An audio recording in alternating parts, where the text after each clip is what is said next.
guys, and welcome back to another episode of Balanced and Bougie. And today we are being a little bit more casual. As we were recording our back to business episode, where we were like, hey, sorry we've been gone for 6 months, we're here. We started talking about books, and then we were like, oh my gosh, this is like upheaving some really deep, intense feelings about like maybe even like anger and resentment towards people making fun of the things that we love. And we were like, this should be its own episode.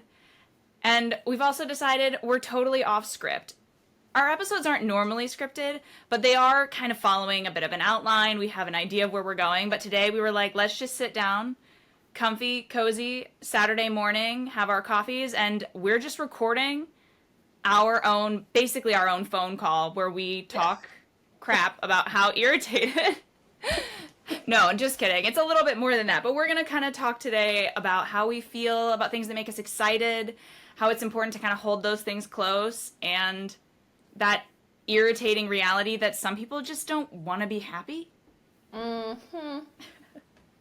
They don't want to be happy, so then other people can't be happy. Exactly. Right? Infuriating. Misery loves company. That's very true.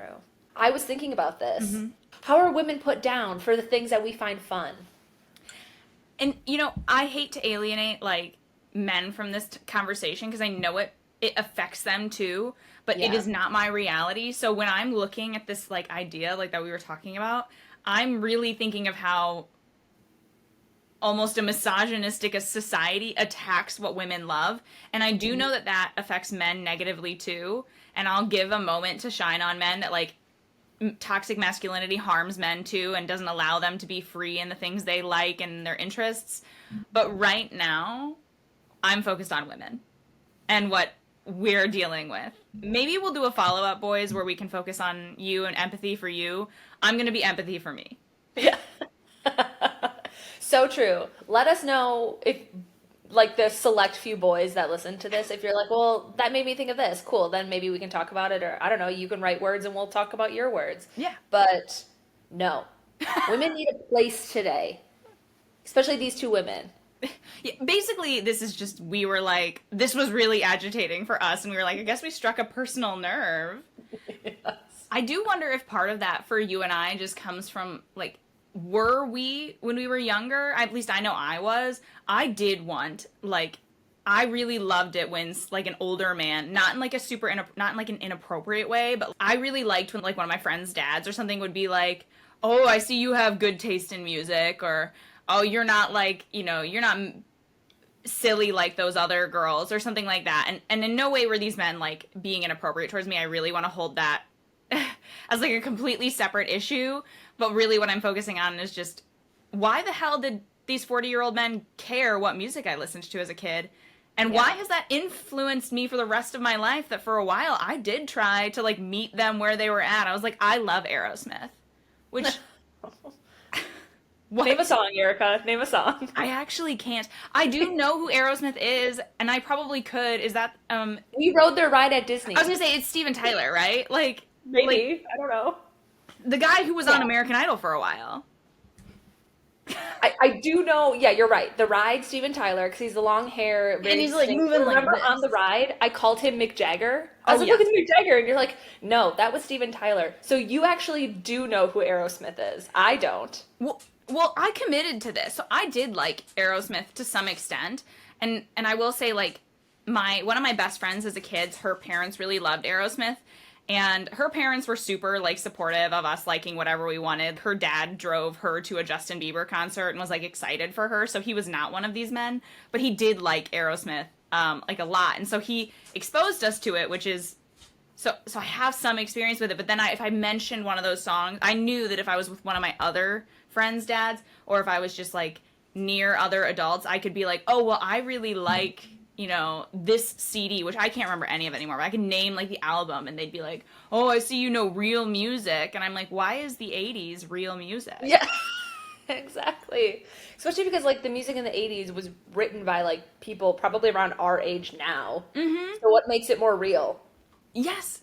But this brings me back to a point you made when we were talking the day before yesterday or whatever, that someone referenced to you that we don't have anyone in music right now who's making the impact that whatever name, X name, I don't know, the Beatles, Queen, whoever. How can we say that there's no one in music right now making the impact that those huge names made when I would argue that several already have? And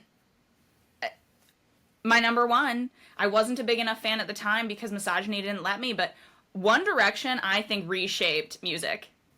I do think so too, because prior to that, and granted, you guys, I was not a One Direction girly. Super, I mean, I loved You Don't Know You're Beautiful, love it. But I think I was kind of caught in that too, in some weird bubble of like, oh, I don't listen to One Direction. But also, I was like a country music girl growing up, which no shade either way. But yes, because prior to that was like what the Backstreet Boys and stuff. Like there was a gap with without a proper boy band. Absolutely. And I really think there was a gap in the market that One Direction and also Justin Bieber filled. But for a while there, younger women were not the target demographic for anybody. Like all of Yeah. these artists wanted to have their fans be men because that made them like cool. And I understand that, vibe. But I think after the era of like Christina Aguilera, Britney Spears, the Backstreet Boys, there is this time period where I'm like, I can't tell you anybody who was for us until 12-year-old Justin came on the scene and 16-year-old One Direction walked on the X Factor.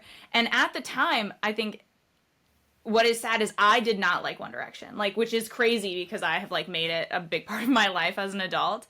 But I was so against being like, I just didn't want to be like one of those girls. Like it almost even bothered me like how excited that they got over One Direction.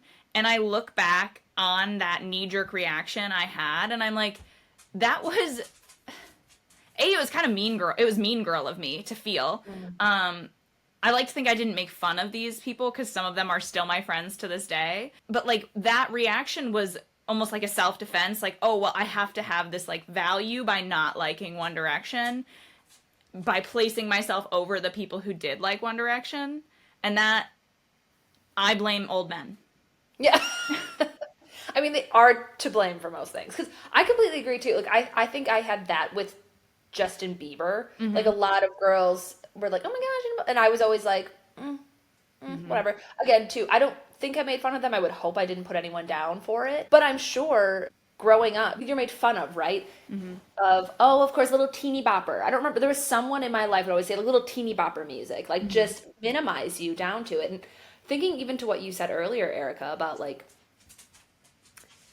how, it's like like an adult in your life kind of on the periphery would compliment you. It almost like, I don't know about you, but when I was a kid and adults complimented me, I felt just older than I was. And I felt mature and I felt seen. And so I think there are aspects to both of us that like we kind of held on to that. At least I did. And I definitely think so too. Like growing up, I don't know if I had any sort of like gushing teeny bopper boy crush because I was just always like, oh, like of course I thought like boys in movies were super cute and stuff. And I guess when Zac Efron came on the scene in High School Musical, I was like, we are free. And I bought every pencil pouch with his face on it. And Troy Bolton was the love of my life. But like before that, yeah, I think in music especially, like it's a really weird space sometimes where I think there's a lot of judgment where like, I don't know if it's because High School Musical fell under the Disney bubble that it was a little more protected as like being okay to be kind of obsessed with because Disney's selling merch everywhere and these parents have to be okay with justifying it for their or justify like paying for their kids. Right. I don't know. I think part of it is not to traumatize everybody in the room right now, but High School Musical 2 came out when you and I were in second grade. So that means High School Musical 1 came out in kindergarten or first grade. What? Yeah, I'm so sorry. I heard that timeline get confused for you, and I'm so, so, so sorry. High School Musical 3 came out when we were in sixth grade.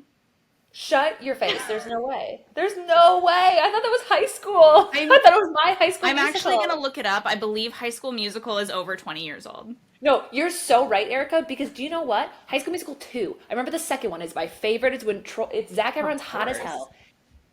I was in Girl Scouts, and I watched it with the Girl Scout troop. So, you're right. And my brain broke that timeline to make loving Zac Efron completely. So, okay, thank God. There's my childhood back. I did have someone that I Yes. obsessively loved, and it was Zac Efron. Thank you for that. I don't know why it wasn't Justin Bieber or One Hmm. Direction. But both of those came later. So I really think like we Oh, were free, right? So we High were School flying Musical for a came point. out 2006, and that's I'm fine. 19 years ago. We're gonna put some retinol on. Yeah. That's painful, but it's fine. We're moving on. But Justin Bieber came on. He's only like a year older than us, and he entered the scene when he was 12. And it's so funny how I vividly remember this stuff. So I used to have like almost a photographic memory, but I do vividly remember Justin Bieber's Baby music video going on MTV for the first time I saw it, and it was the first week I moved into my new house before 7th grade. So it was like High School Musical had finished, and then Justin Bieber popped up right then. And then I think it was actually another few years, and then One Direction hit. So I think the problem was, and I was a Justin girly, not like a hardcore Justin girly, but I did allow myself to like them. But I think it's that timeline of Justin Bieber came out, we were 12 ish. And then One Direction came out, we were already approaching like 15, 16. And Okay, that makes more sense then, right? Why we couldn't like be super right. gushy about him. Yeah. Exactly. Because also at that point, by the time I was 15, 16, I 100% wanted to impress boys. Like, I wanted other boys in my age group to think I was cool. I wanted them to want to hang out with me. And I didn't want them to, like, think I was annoying or silly or any of those, fun things that I wouldn't let myself be freely. And it is sad to me to think like, oh, as a 15-year-old, I tried to fit myself in a box for an imaginary guy who I wasn't even dating. Yeah. So true. Yeah, it's like I'll stand out. I'll be different. I will this, like in some sort of way. It's that toxic I'm not like other girls thing that was absolutely pushed on us when we were young. And then as we were in high school, we were like, totally, I'm not like emotional like other girls. I don't Yes. need my boyfriend to text me every day like other girls. Like, I know you're busy, like trying to be the cool girl. And in the end, it was actually super unhealthy. Oh my gosh, that is so like that is an angle of being not like other girls that makes so much sense. It's like being the cool girl, right? Like, oh, it Mm-hmm. doesn't bug me. I don't care. I don't have feelings because that has even lingered into my adult life. Like we talk about it sometimes. I'm like, I know it's stupid that like I feel like this. Or I'm like, oh, I feel like a 16-year-old, and you are always the one to be like, what's wrong with that? Yeah. I'm like, I know. Like, I don't know at what point I like shoved my feelings away and I was like, those aren't cool to touch. Mm-hmm. But it's because, yeah, like having feelings that made you like too much or too big or like, I don't know. I think it's a vulnerable point, right, to express your feelings and then have a gateway in. Or God forbid, you guys, the period gets thrown at you, right? And we can hold space for that because there are sometimes oh, I know now as an adult there is a certain mindset I get into that I'm like Mm-hmm. my period is a week out. It is this very intense, very similar episode of like anger that replays in my mind, right? So Yeah.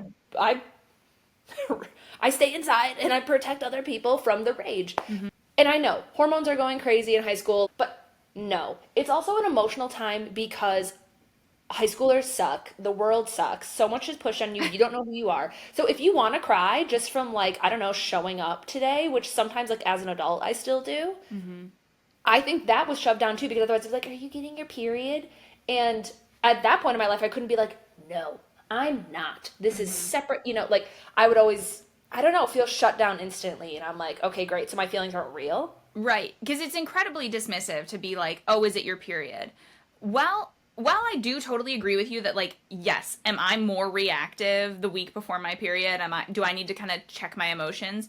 That is, yeah, I do. But men also have hormonal cycles that they follow where they have more anger certain days or they're lower testosterone other days, and I don't know that exact cycle, and maybe I should be more familiar with it, but I'm not. But they also have that, and we're and maybe because it's not so obvious by needing like products to help get through that time period for them, we're not shoving that in their face. We're not like, oh, did your T drop today? I'm noticing But this is a low testosterone attitude. Like, no, we don't say that. That would be crazy. Although I loved it a little bit and I might start I was using just it. gonna say, like, should we start saying that? Because you're kind of Actually, having a low T moment. that's the merch. You're having a low T moment. That's hilarious. That's so good. I just always feel for teenagers so much. Like I'm now, what, we're almost 10 years out of it, not fully, but closer. And I still think about when people talk about the experiences teenagers have, like a teenager breakup or having an incident at school, and how like a teenager is going to react like really negatively to this breakup or to this school incident. They're going to not want to go to school. They're devastated. They're crying. They're horrified, embarrassed, whatever. And people are always like, well, it's not a real breakup. It's not like what you feel as an adult. No, you're right. It's worse. It's worse because you Yeah. have no background yet. This is maybe your first breakup, maybe the first time you ever loved somebody, maybe the first time you experienced certain levels of intimacy with somebody, and they're gone? Are you kidding me? That's horrible. That is the worst breakup you're ever going to experience. Like, I really think that. I really do. Besides, Yeah. maybe the dissolution of like a marriage might be worse. But I think the only reason that it's worse is just probably because your finances are mixed up, and in high school they're not. So true. Like the first one like that is the most raw, right? Because I also think at in high school you don't have the baggage and things that adults then go into their relationships with. So you just show up being like, this is the most amazing thing ever. And Mm-hmm. like it is hard to separate maybe what love is as an action versus like the feelings. So totally, it is gutting. You could just like kiss a boy, you break up and you're like, "Oh my God." Like your body feels like you lost a limb. Like it Yes. is it's shock. It is absolutely, yeah, it's so horrible. And I too actually in high school, I remember like an adult of a guy that I dated was like, well, like I think told my mom or something because like my mom's like, are you gonna be home when she's over? The checks and balances system. And he's like, at some point in communicating with her was like, well, this isn't like real, right? Like this isn't, I don't really like support this because like it's fun, but like let's not. And my mom's not, she wasn't marrying me off at 16. I didn't get to date until high school. But I remember even she was kind of like, she told me that later on. She was like, that was weird. That was weird to hear. And then it filtered down to me. And I just remember too feeling like, well, now I'm going to dig my heels in deeper to this Mm-hmm. motherfucker because Yeah. like I'm a real person and so is your son. So screw off. But Absolutely. That's also to say it's not real. What makes it real? Like what do the teenagers have to do to make it real to you? Do you want them to make it real to you? Because it can happen. I yeah. just am so shocked how people diminish teenagers' feelings all the time. I'm 28 years old. I am happily married. I still feel like I will throw up when I remember my high school boyfriend dumping me senior year of high school. Like it is still like it's not fresh. I guess I'm gonna be like it's still fresh. It's not. And if by chance you're listening to this, there are no like lingering feelings. I wish you well. I hope everything's great. But like that was I thought I was gonna die. I remember crying so hard I threw up, not in front of him, obviously, at home, alone. I this is so embarrassing, but I feel like people need to know. I read the Bible every single day for the following 2 weeks because I was like, I have no coping skills to get through this. Aw. I was fairly religious, but not like that kind of religious where I was like, I'm gonna read to get through. And I was 18. I was Yeah. 18 years old. I had not gone to college yet. I was finishing senior year, and I'm like, I can't really imagine it getting much worse than that was. And I'm sure that if my husband leaves me, like that'll also be terrible and awful, and it'll be worse because it'll last longer, and it'll be a different kind of undoing the mix of your life that has occurred, and the expectations go away, and all that's true. But that doesn't diminish how teenagers feel for those days, weeks, however long following those really painful things. But adults, especially men, diminish it to like nothing. Like it didn't matter because it was just a high school romance, or it was just a 12-year-old girl's favorite boy band. It was just something, probably because she's a young woman. I don't know if it's because they're like, well, they think of it in like a light, fun sense. So they say just. Well, just, like they don't pay taxes yet. They haven't experienced life. It's like all the more reason why this could rip out the ground from underneath them, right? And so to take that experience away is just like, it's just, it's so crazy to me how, and I get, right? Like if, it doesn't mean people have to say things perfectly or hold a lot of space or let, but just to diminish it and just be like, well, just get over it. They're like, they're being so dramatic about it. It's like, oh my gosh, like feelings are so big, especially the first time around of dealing with any sort of loss. And as you were saying that too, I'm thinking of like, okay, in high school too, I think at least for me, of course, I had friends and stuff that I loved and whatnot, but like understanding that you can cultivate like really deep love outside of your nuclear family, I don't think is something that I'm sure many teenagers like actually sit and think about. And so when you find someone who feels like this person makes me feel special and like sort of outside of this core, that I'm used to, and then that gets ripped away too, like, oh my gosh, I just, we could go down that route Yeah. all day long, but it definitely is another facet of, I think, yeah, especially for high school girls. Just like, you'll get over it, it's fine. Yeah, no big deal. Doesn't matter, which is crazy. And then that follows us into adulthood. Because still to this day, I think I have made it my personal mission to be as obsessed with everything I want to be as possible. Like, I've made Yeah. it a personality factor where I'm like, if I like something, I want to like it as much as I liked Twilight when I was 12 years old. That is actually the goal, because I think that was the most alive I've ever felt, was like when the Twilight movies were coming out and I was so hyped for them. So into adulthood, I have been like, when I like something, I'm gonna like it unapologetically, and I have truly found that being obsessed, like, if you're watching anything, or if this is clipped, there's like a giant Olaf snowman behind me. I love Olaf. I have 2 3-foot tall snowmans. Why? Because I like it. It's funny. Someone gave him to me, and then the other one I bought on Black Friday, because why not? And I have found that loving these things, even though not everyone loves Frozen as an adult or whatever, people either think it's funny or it's cute, or they find a way to connect to me. Even if they're not a big Frozen fan, they're like, oh, well, Erica would like this because she likes Frozen. And then they'll like send me a picture, and it has turned into this like really big way for people to connect with me. And I think like blasting those allows other people to connect with you, even if it's not their interest. Yeah. Yeah, like I think that's such such a true statement, right? Of there is some sort of level of intentionality into the way you have to, as an adult, stand up for things that like bring childlike joy into your life, whatever it might be, because you'll get comments, and especially as a young woman, you will, from especially older males, of being like, well, that's kind of unrealistic, or it's like, it's like, oh, well, you'll learn, you'll this, and it's like, oh, piss off. Do you know what I mean? Like, the whole title of this episode, like, I'm sad for you, is like, I'm sad that like you're so miserable not like owning what you love, or feeling like you have to prove to me that what you love is justified, that you're hating on me and mine. Like, just, for example, I think of like the people that are super into like Dungeons and Dragons. I don't understand it. I'm not, but like I'll listen to someone talk about it a little bit, because I'm like, cool for you. That's awesome. I wear Mickey ears and I walk around Disney. Like, cool. Whatever your thing is. So yeah, let it be Olaf and Frozen and like Disney movies. Let it be like Broadway music. It can be quite literally anything.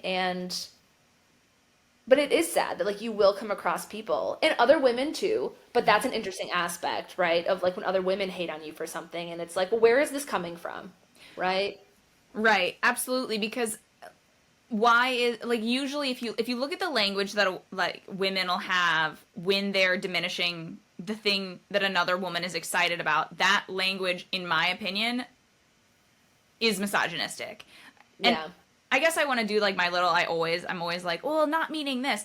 That doesn't mean you have to like what someone else likes. Like, we Right. don't have to both like the same music artist. Like, if I meet someone who doesn't like Taylor Swift, I don't automatically assume that because they don't listen to Taylor Swift that they are dealing with like misogynistic ideals. But if somebody is like, ugh, she's so disgusting, I can't stand her, she just needs to get off TV, like everyone needs to stop talking about her, I'm like, but why? Like, what is it that makes you feel so strongly that you want everyone to shut up about her and that you're so agitated about it? What are you trying to prove? Because I'm not constantly, and I'm sure there are people who are, but like, I'm not talking about how annoying it is that people don't shut up about the Bucks game yesterday, the NBA tournaments coming up, like March Madness. I'm excited for that a little bit, but mostly for fun, not because I actually care, but like people care about it a lot and they talk about it all the time. Everywhere I go, there are going to be bars celebrating all of these things all the time, and rarely is anything said about how that is a problem. But it will be a problem when people are like, when New Orleans, when like New Orleans became like really Taylor Swiftified for the concerts, like all the bars did Taylor Swift parties and like hosted all of the people who flew in and whatever. And people were really mad about that. And I'm like, why? A, the business has made a ton of money. It was a smart decision. But B, it was only for a couple days and it was for people, like people went there to have fun. Why is that any different? Yeah. And I think it's because Taylor Swift is aimed at women, and sports, even though they're starting to aim more at women too, are still targeted at men. Yeah, absolutely. Because like we can, like I don't consider myself a Swiftie. Like I didn't listen to the full last album. Like please don't come at me, people. But like Erica and I talked about that before. Like I think she's an amazing songwriter. I can hold space for like her dedicated fans. Like anyone could just pick up tomorrow and say I'm going to war and I need a million people to follow me blindly. She could do it. Yeah. And that is amazing to see in the world. This woman writes songs and like slays all like the top 10 Billboard slots at once. Like pop off, queen. Like just because it doesn't relate to me, whatever. And yes, I too sometimes like I hear a lot about her and sometimes I would get bogged down with being like, okay, like where her and Travis Kelce are at, like I don't need too much of that. But yes, like the amount of anger that some people bring into it, and it's just like it's a personal thing. And I will say, I did go through a phase, I think at the end of high school, where like I really liked her when she was in the country music world. Then she transitioned, and I feel like everybody hated her, and for some reason, I jumped on that bandwagon too. I think for that reason, because liking her at this point wasn't cool, it wasn't this. And now I've like gotten a hold of myself, and I'm like, whether there was jealousy there or like just misogynistic points of view, I'm like, some of my friends are diehards. And I love that so much for them because I see the joy and I see the community that is built around her and her music. And that's a really beautiful thing, especially because, again, and I'm saying this from someone who I think considers herself on the outside of like Swiftie Nation, is the level of support and like she allows women, men of all ages to like feel their feels in a way that earlier we talked about, like we were shut down for a long time, right? Like why does a 14-year-old and a 47-year-old woman relate to Taylor Swift's music in the same way? That's a creative gift. Yeah. But one more tangent on Taylor Swift, because I think you're the expert and then I'll let you talk. I also think she's become more acceptable because like pro football players love Taylor Swift. And it wasn't until men also were like, what is it? The one that talks about like a white horse in like fairy tale or like, whatever song, like I remember some football players singing it in a locker room. Oh, I think you're talking about Love Story. Love Story, thank you. Yeah. And then I feel like it was like, okay, everyone can get down for Taylor Swift because like these big men. So it's just another thing. Like at least I feel I saw that where it was like, what was the transition point of she like became acceptable now? And then of course there's the tilting point of now, like everyone Hates her again. I don't know. Yeah, you know, my opinion, it has no fact. It's just that I totally see what you're saying and I agree with you. I think the reason that Taylor Swift was able to get more popular is because Taylor Swift was really popular amongst young kids because her music was pretty clean. And so we were in elementary school when she started making music. I know, because I've liked Taylor Swift for a long time. I also went through a phase where I resented her. It was weird. Yeah. Like where I didn't want to like her because I was, for me personally, this is not put on anyone. I was super jealous. I was like, I can't believe she's reaching this level of success. At that time, I really hoped that I would be able to sing and make money doing that. And like, which is crazy because I did not even pursue that in any capacity. But like, that is how I felt at like 14. And then I got over it and I decided I liked her music more than I liked being angry at her. But I totally did. Like, so I wouldn't listen to her. I'd like change it when she came on the radio. But I think a lot of the men who like her now. So two things happened. I think young men who are like 20 to 25 right now, they were very little when Taylor Swift was making music, and they liked it as little kids, and so it was just like kind of a natural thing. It was normal for Taylor Swift music to be playing as they grew up. So when they were going to college and they were giving these interviews at things, they could like Taylor Swift because everyone knows Taylor Swift, and her music does go viral, so it didn't matter anymore. It was just like she transcended that because they were so little. And then the other piece is, I think women have started to be a little bit more like, I like this. Like, I like this. I'm going to still like it no matter what you think. And if you're mean to me about it, thank God for this. If you're mean to me about it, we're not going to hang out. And I think men started to realize that to appeal to women, it's almost manipulative to some extent. Because sometimes these guys give interviews and they're like, oh, my favorite Taylor Swift song. And I'm like, do you authentically love Taylor Swift? Or do you want a woman to see you talking about Taylor Swift and think that you're cool? Or think It's that your you're way nice? in. Yeah. Yeah, yeah, yeah. Which, again, that's just my opinion. I have no idea. And I am married to a man who authentically loves Taylor Swift. He Joey, does. it's so funny, though, because, like, a lot of people, I think they're, like you said, like, they connect to Taylor Swift's music. Not to, like, drag Joey, but my side note is that, like, I'll listen to Taylor Swift's music. I'll be like, that was gut-wrenching. I'll, like, tear up during one of the songs because it just, like, connects me to a moment in my past so fully. And Joey, who loves Taylor Swift more than I do, listens to Taylor Swift as much as I do, but more than any other man I know. He does not connect on an emotional level. He's just like, I like the way it sounds. And I'm like, I do not know how it is to live in his brain where he does not have emotional connect. He's like, music means, like, music does not connect to him emotionally. Any music he likes, he's just like, it sounds good. And that's it. And I think that's actually the most insane thing anyone's ever said. That's also sad. We're sad for Joey, but not in like Yes. a way that's we're mad at him. We're just like, I'm actually you're missing out. I know, I want you to feel this on a deeper level. Yes. Like we talk about it all the time, you guys, but we will get everybody on this podcast on the Hosier train Yes. because the dimensions that man breaks into with his the raw sound of his voice will like send shockwaves through my body. Number one. The music, like I get it. When you first listen to his songs, sometimes the lyrics are so poetic and deep. I don't know what the song is saying. Okay, and I sometimes don't even totally understand what he's saying because of. I think he actually is one of those rare artists that sings with a bit of his accent in it. But when I get to know the words, oh my God, hold me back. Like the floodgates, I will be at the grocery store and I'll hear it and I'm like, I want to stop. I want to get on the floor and I want to sob. And then guess what? I find out later, I still didn't know what it was about. So I Google it and it's even deeper. And like, see him in person, you guys, you'll be wrecked in the best way. And I have tried to express that to people too. And they're like, oh, well, I'm like, it is, you're not going to touch that for me. That is sacred. Like I did. I had a man try to be like, well, and I was like, stop right there. And it's so funny because I could let someone talk down to me, punch me in the face, and I'll just stand there and take it. But when Hosier came, I was like, how dare you? I'm putting a boundary on this now. Yes. No. No. But it's so beautiful. Like, think about it. Think about how much Hosier has enriched your life. Like, his music has connected.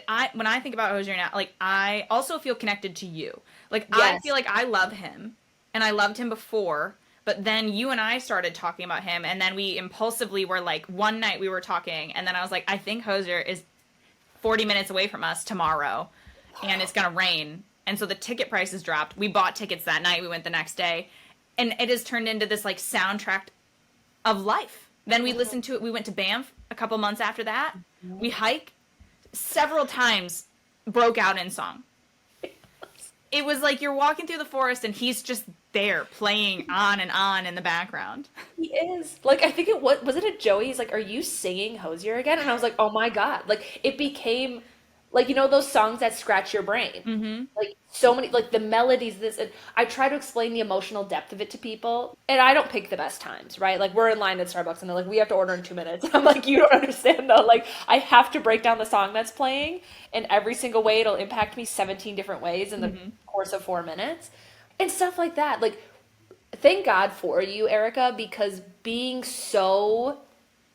able to dive in so deeply. Like before we see him again in concert, we plan to have a weekend where we get together, we listen to the songs, and we deep dive into the lyrics so that we understand them. And you guys, fun fact, I was on like what could be considered a date, and I told ahead of time, I'm like, I have to leave at this time because Hosier's album comes out and Erica and I have to go listen to it. And I remember the guy was like, and I was like, it's non-negotiable. Yeah.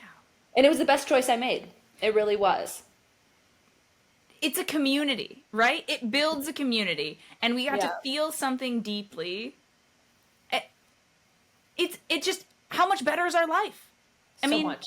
yes, it's emotionally uplift. Like his music does it. You're right. Like it touches my soul. Like often I will tear up. I don't even know what the man's saying. I don't know. It's like he has the magic chords. He strikes them, and I am putty. You know, I'm letting him lead me through life.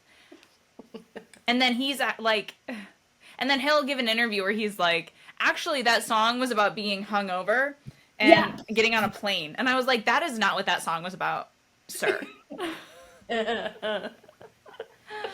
Oh, he's so good. And I have to circle back, okay?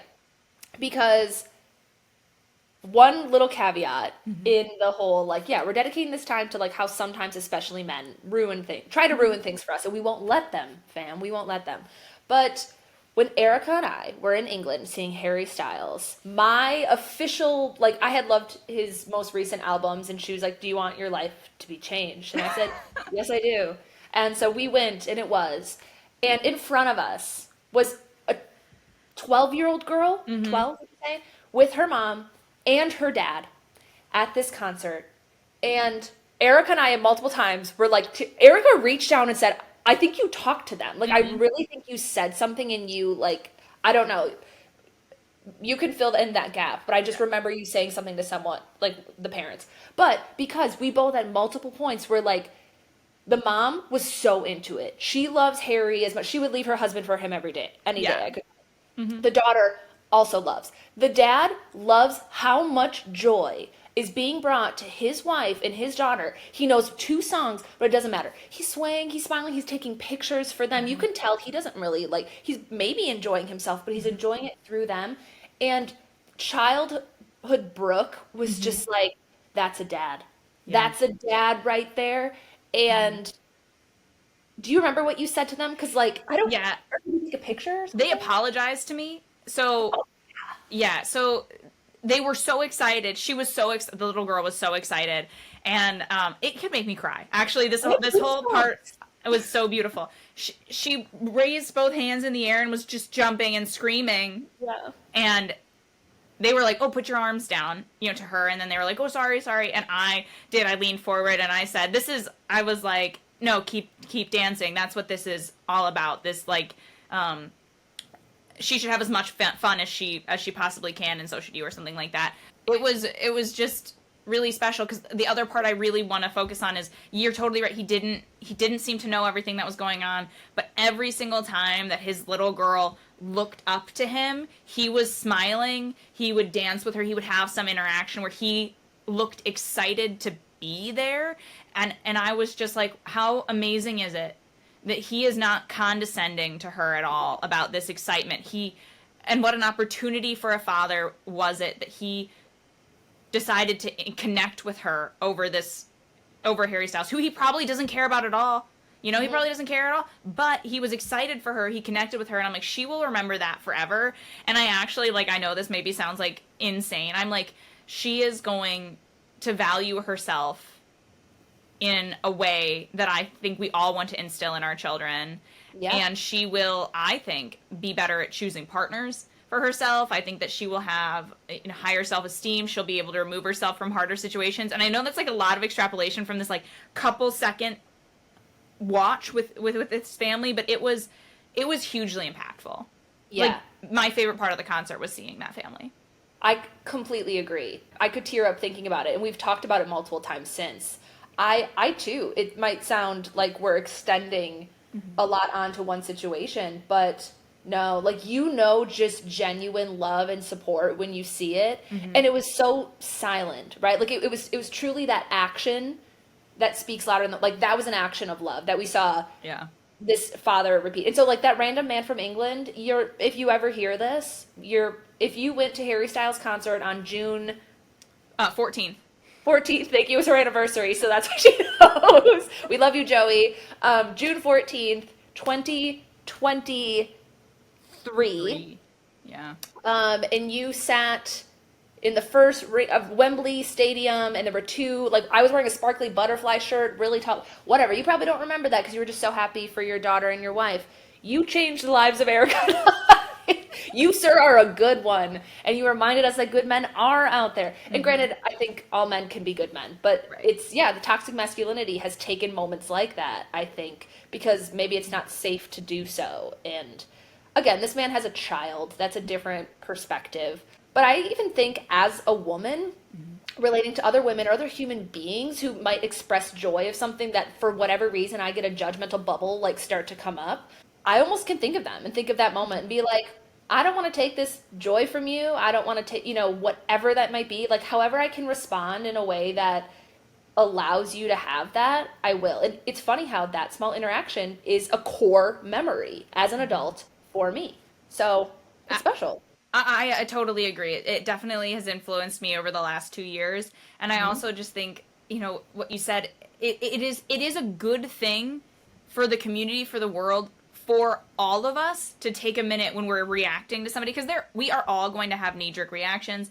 We're not perfect people. We all come from different experiences that might make us bitter, angry, hurt, that might lead us to lash out at something that someone else is excited about.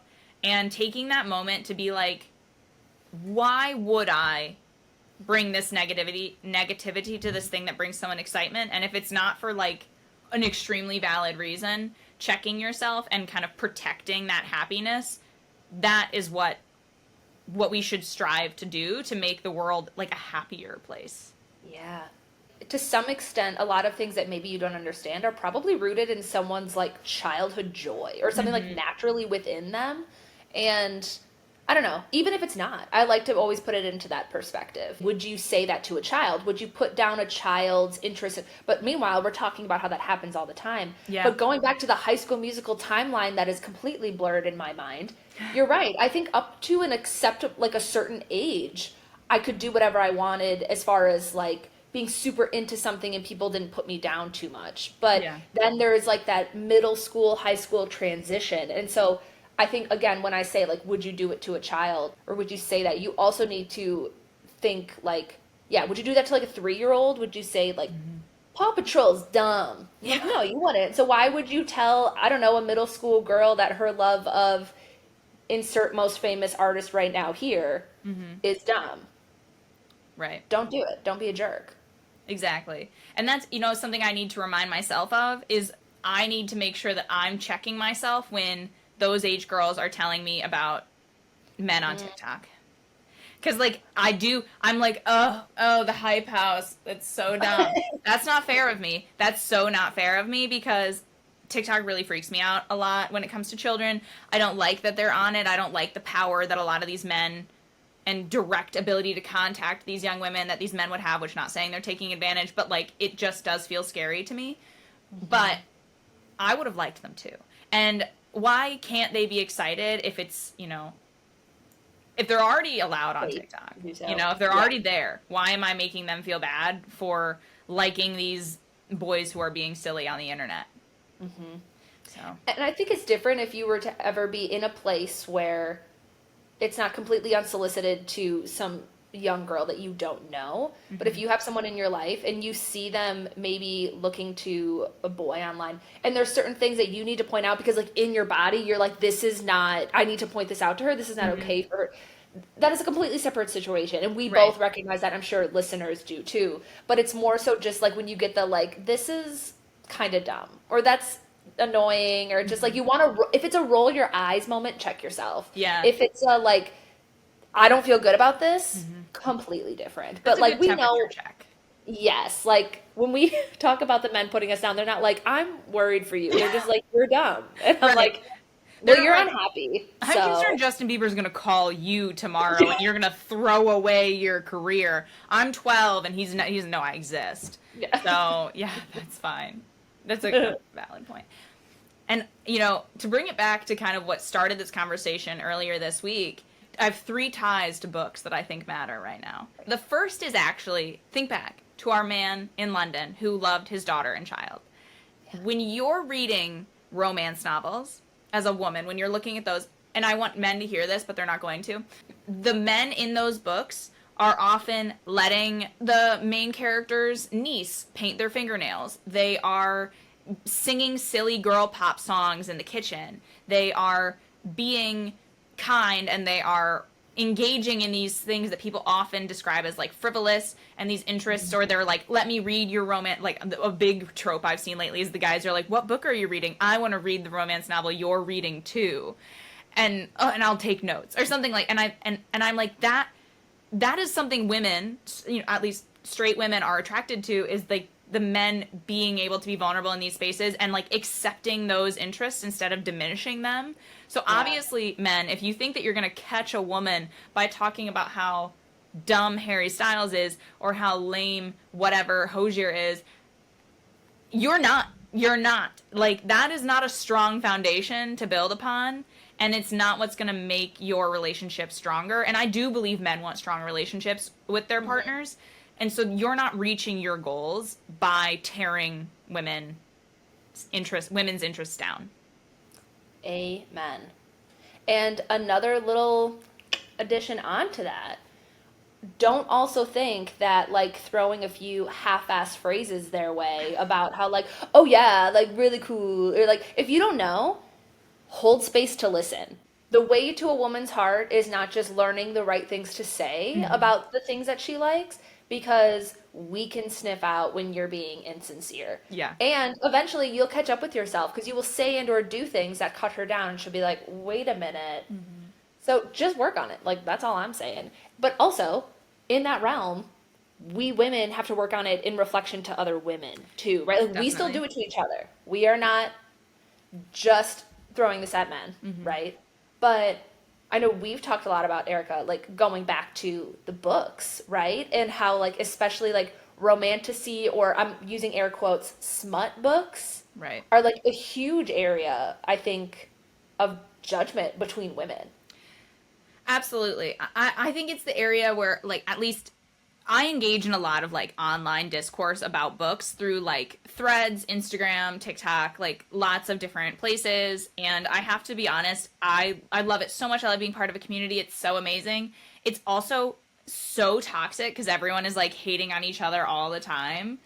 And I definitely see a lot, like right now I've seen like this huge rise in like, I think more women are reading now than ever before. Like, or maybe not ever before, but at least in my lifetime, this is the most amount of women I've seen reading, other than when Twilight came out, and that was only about Twilight. And now I feel like I'm talking to girls or women. People are reading like 30 books a year, like that, and that is a huge, huge number. Because I mean, I think what is it? Most Americans, like 50% of Americans, don't even read one book a year, and then the other 50% don't even get over seven. So like contextually, to be reading a book or to be reading more than one book a month is absolutely insane. And I've been noticing a lot more people reading frequently.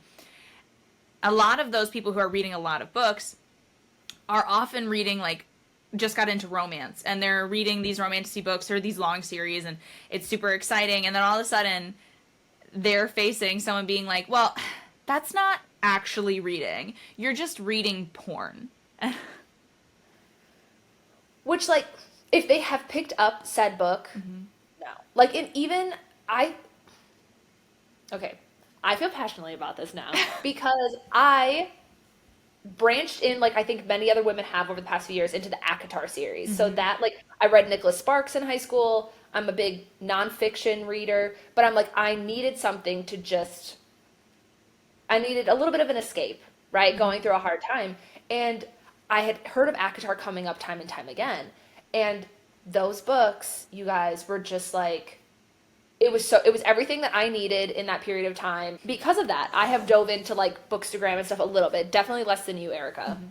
But this conversation has come up so many times with people I know around it, is like the whole smut label. Because we make jokes about it, right? Because yes, some of these books are like these intense, I don't even say intense, but they're very descriptive, drawn out scenes. But it's not in the way of, I mean, I guess I don't watch porn, but from everything I've heard about like the bad impacts it has on brains of human beings, it takes like the intimacy and things out of sex. Where these books, yeah, you read it and you're like, isn't someone turn the temperature up in here? And like you hope your mom doesn't walk in. However, it is interwoven with the thoughts of the woman, and like the man, just like there's love, there's a story. If people think about how women interact with, and I'm talking physical intimacy, sex, quote unquote smut, we oftentimes I think have a hard time separating ourselves emotionally from that, like men can, because our brains are different. Like women need psychological safety in order to feel safe to interact in those ways. And so these books have that. Like, yeah, sometimes things get like a little crazy and out there from what I've heard from some friends. But when people are like, it's just straight porn, it is not. Those are 500-page books, and Erica, you've pointed this out. It's like what, 3% of ACOTAR is like actually the smut. Right.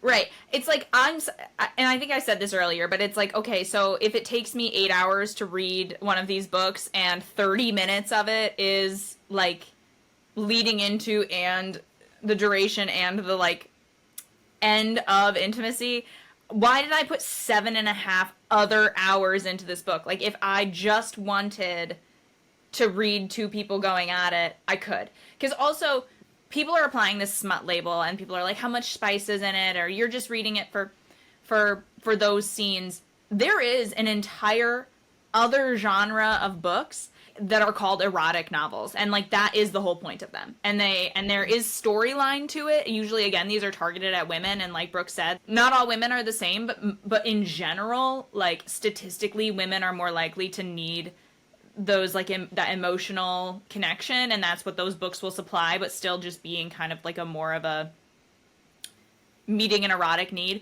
But that is almost never what we're talking about. They do exist. However, that's not, that's not Fourth Wing and A Court of Thorns and Roses or Bridgerton. Right. To be putting those on the same playing field is insane. And I also just like want to point out to all of these people who've started to be like, well, it's just smut. Okay, well, we could look at movies and talk about how almost every single movie out in the last 20 years has an intimacy scene to some degree or another, and it's not like people are like, that movie was just porn. Yeah, that's so true. Like the one scene between the main character and someone else, and it's just like, ugh, that was porn. Phil. No. Yeah, exactly. Like, how dare you read that? And I even had a girl my age, granted her mother-in-law was in the room. I get it, right? But it was so funny because I was so hyped on ACOTAR, and I was like, I'm going to change this girl's life. Like, my life was changed through ACOTAR. And I told her, because we're all in the room, and like, I know her mother-in-law in a different sense, like more as a friend. And I was like, oh my gosh, have you read ACOTAR? And she's like, well, I'm not really into fantasy. And I was like, me neither, girl, besides like Harry Potter, but like, you've got to read it. It's everyone's gateway. And even she was like, well, isn't it just smut?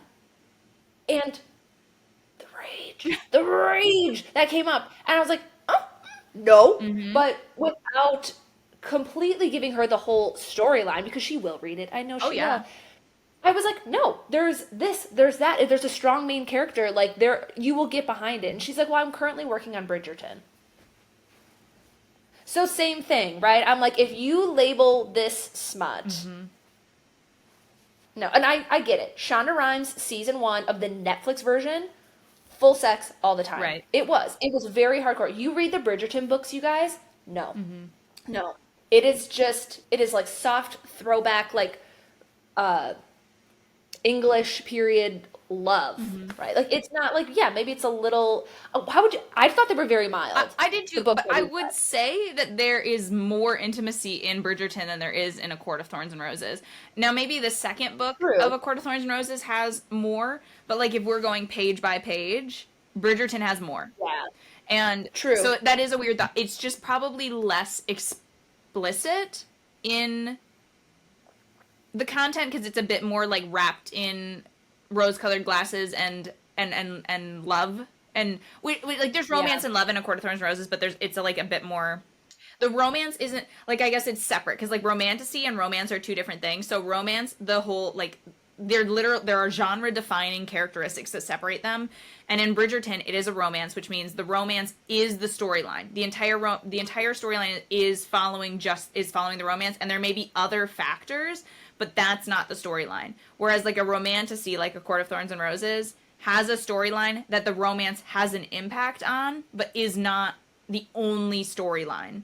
And then there's like fantasy, where the storyline is completely irrelevant to romance. There may be romance, but it's incidental to the series. So like these are like the degrees.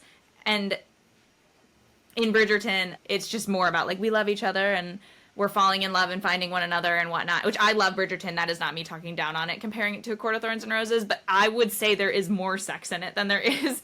And so There we for go. her to respond to you, but the thing is, it sucks for her, because somebody has denounced this A Court of Thorns and Roses and been like, it's just porn, it's just smut, and now she either doesn't want to read it because she's not interested in like just reading erotic scenes, which like neither am I, and now she's not going to have the opportunity to engage with that book, or she's going to like that book, but she's going to think that, oh, maybe it is filth and I need to feel bad about myself for liking it.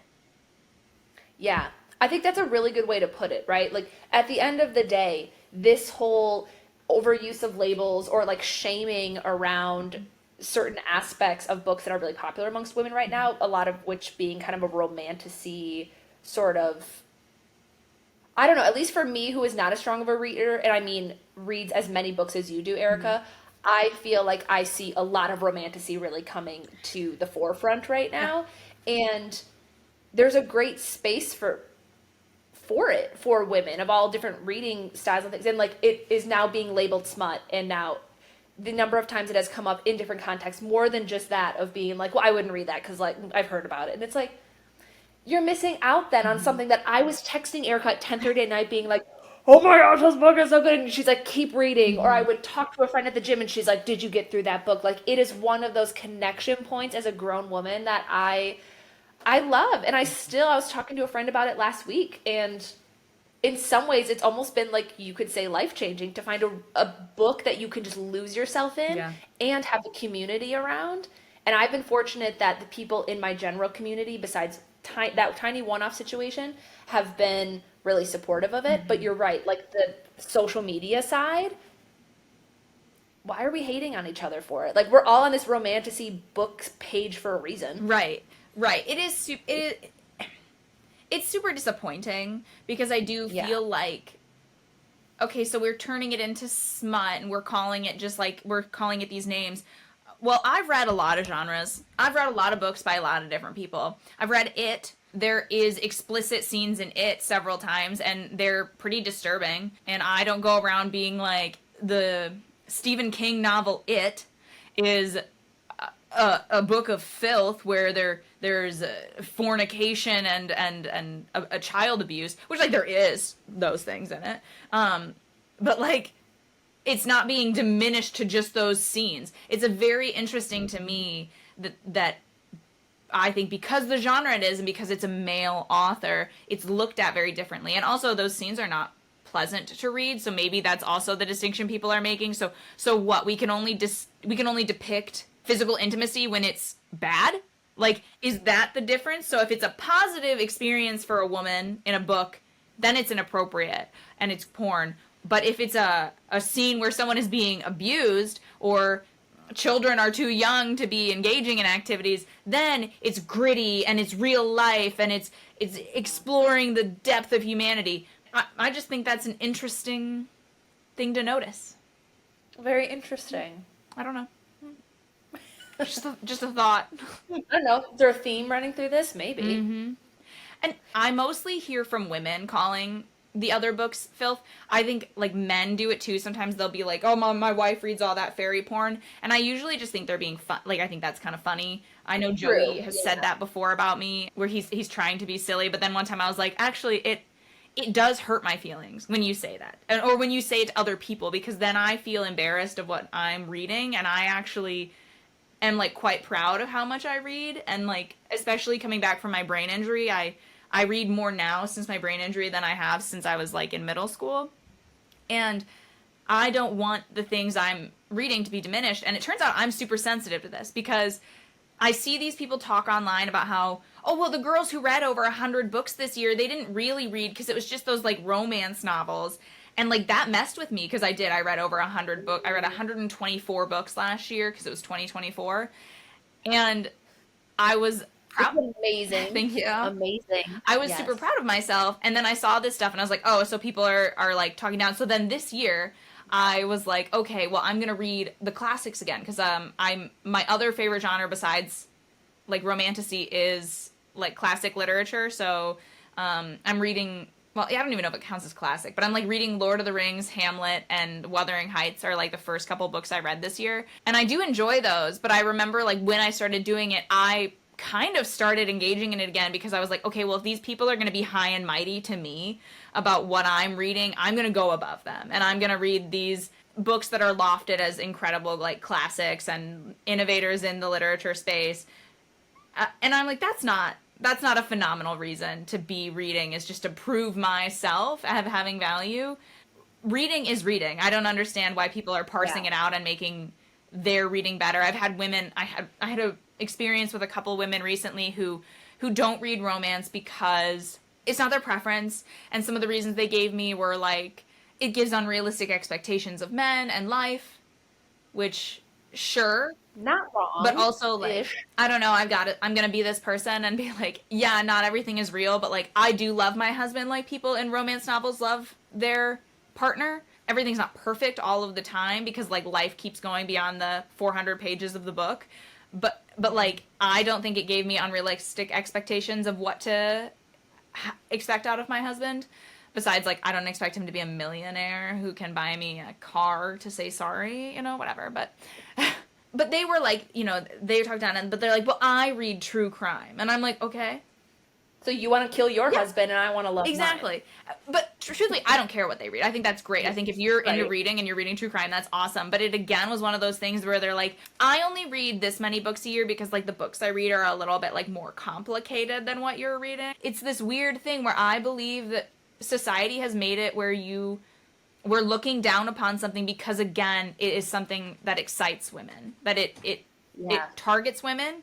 These books are written almost exclusively for women and to be consumed by women and written by women, whereas like true crime is often written by men or aimed at both men and women, and so it's not able to be devalued in the same way that romance is.